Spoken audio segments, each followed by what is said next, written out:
warahmatullahi wabarakatuh.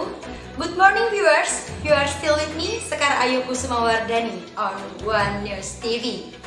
Saturday in 2021. For 5 minutes more, I will accompany you to listen to some breaking news and some late news in this sunny morning. The first is about Turkey-Syria clashes escalate as 800,000 displaced people battle bitter temperatures.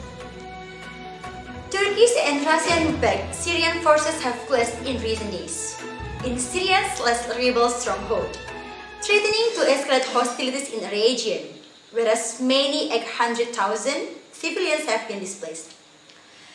President Bashar al-Assad's forces have battled Turkish-backed fighters in the northwestern province of Idlib for years, but Damascus and Ankara in recent days have taken to directly targeting each other troops. Turkey said it had retaliated on Monday after Syrian forces killed 5 of its soldiers in Idlib, a week after a similarly deadly clash between the two sides. Escalations is likely going to continue as long as Turkey and Russia cannot agree on a new ceasefire, said Berkay Mandilaci, a Turkey analyst at the International Crisis Group.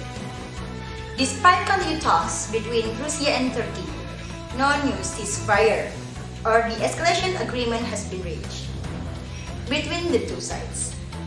Instead, President Recep Tayyip Erdogan threatened Wednesday to escalate the conflict beyond Idlib's border if neither Turkish soldier was hurt. Erdogan accused Russia and Assad's forces of directly targeting civilians in Idlib province, an accusation that Moscow swiftly denied, while accusing terrorist groups of hiding behind a human shield. The Syrian government has consistently denied targeting civilians throughout the conflict. However, Ankara seemed to tone down its more bellicose rhetoric Thursday, when Defense Minister Hulusi Akar said Turkey was sending additional troops to enable a permanent ceasefire. The next information will be continued with my friends.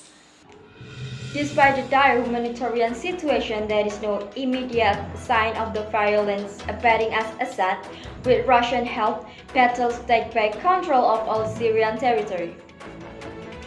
The momentum in Syria is in Assad's favor as Russian-backed government forces have regained most of the country, securing Moscow's place as the kingmaker in the region.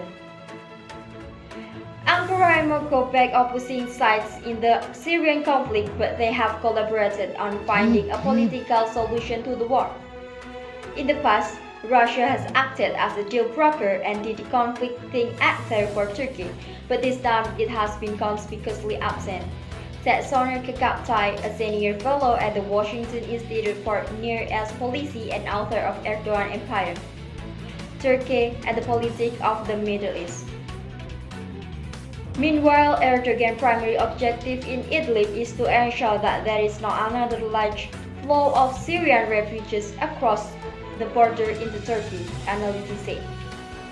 Turkey is already struggling to cope with some 3.7 million Syrians it currently hosts, and with its economy still fragile following the 2018 currency crisis, it has become less welcoming of the new arrival, many of whom compete with Turks for low-paid work, according to Fatih Hakra, a consulting fellow at Chatham House, an international affairs think tank in London.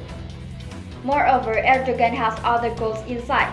He has endeavored to promote regime change in Damascus since the start of the Syrian conflict and wants to sustain pressure on Assad, Hakra said, as well as securing Turkey's place at the negotiation table over the future of Syria.